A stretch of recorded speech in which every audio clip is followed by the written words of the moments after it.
Za mašinovođe kažu da su željeznička elita. Ako ovo mišljenje o tim čestitim ljudima, koji uglavnom sjede za komandama neke dizel ili elektrolokomotive, uzmemo za aksiomu, šta su onda njihove kolege koje povremeno voze, danas malobrojne, grdosije na parni pogon? Treba li naglašavati kakvu privilegiju imaju posade ovih muzejskih eksponata koji dime po uskom kolosijeku?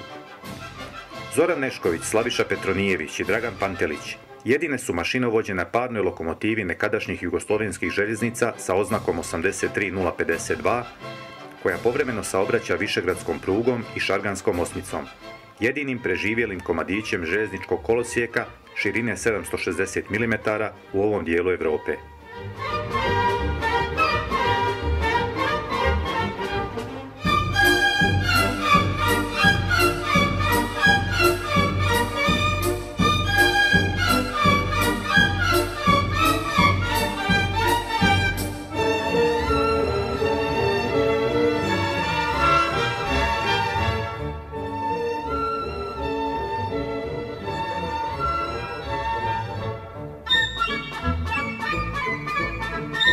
Prije svake vožnje, pomenuta garava trojka pažljivo pregleda svoju staru damu, koja se u 10. deceniji svog života hrabro nosi sa uskom gvozdenom stazom koja se proteže kanjonom Rzava i preko Šarganskog masiva. Nije joj lako, jer su na njenim točkovima ostale stotine hiljada kilometara, koje je pretrčala od 1923. godine, kada je počela svoj životni put u fabrici Jung u njemačkom gradu Jungentalu. Međutim, zahvaljujući njenim kavaljerima, koji je čiste, podmazuju, hrane najboljim ugljem i poje zdravom planinskom vodom, na ovoj vitkoj ljepotici godine se ne vide. Za nju vrijeme kao da je stalo.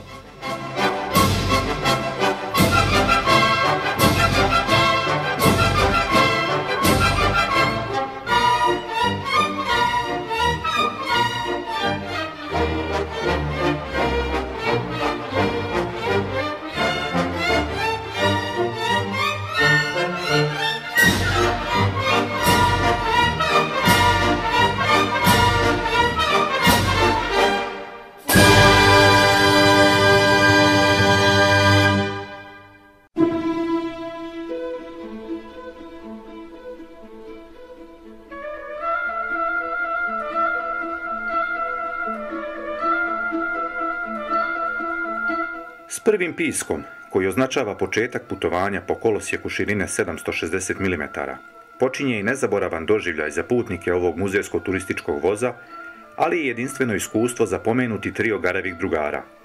Veselo kloparajući, 83 od Višegrada najprije prati gvozdenu stazu kroz dolinu Rzava. Sa okolnih brda odbija se eho njenih točkova, dok se karakterističan Ćirin zvižduk prostire sve do Dobruna, gdje se pitoma dolina Rzava pretvara u jedan od najljepših kanjona u Europi, kojim vijuga uska pruga. Ali Zoran, Slaviša i Dragan nemaju vremena da uživaju u tom pejsažu. Treba pažljivo osmatrati prugu ispred sebe, kontrolisati pritisak pare u kotlu, hraniti Ćiru ugljem i, s vremena na vrijeme, piskom najaviti da će uskoro proći voz iz nekih romantičnijih i, nažalost, odveć zaboravljenih vremena.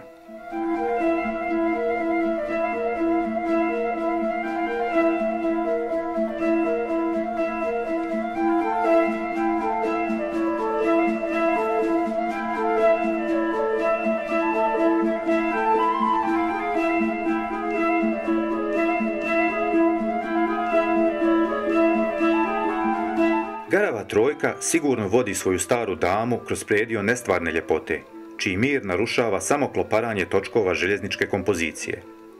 Ovaj gvozdeni put baštini zaostavštinu nekadašnje istočne pruge, koja se od Sarajeva do Vardišta probijala kroz kanjone Miljacke, Prače, Drine i Rzava, i kojom su više od 7 decenija, od 1906. do 1978. godine, tutnjali putnički i teretni vozovi. Od nekadašnjeg ponosa među uskim prugama u bivšoj Jugoslaviji ostao je samo ovaj djelić, da podsjeća na slavnu istoriju željeznice na ovom prostoru.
Poslije 24 km, doduše blagog, ali neprekidnog uspona, pomalo umorna, dobra stara parnjača ulazi u Mokrogorsku stanicu. Tu se završava još jedno putovanje prepuno nostalgije. I dok putnici odlaze u potragu za nekim drugim prugama, junaci ove priče moraju da očiste svoju vremešnu ljepoticu. Prazne pepeljaru, gase vatru u ložištu. Tek poslije toga njihova stara dama može na zasluženi odmor. A njeni garavi drugari, i oni će na odmor, samo mnogo kraći, jer će već sutradan sjediti u kabini neke elektrolokomotive ili dizel motornog voza, gazeći kilometre normalne pruge.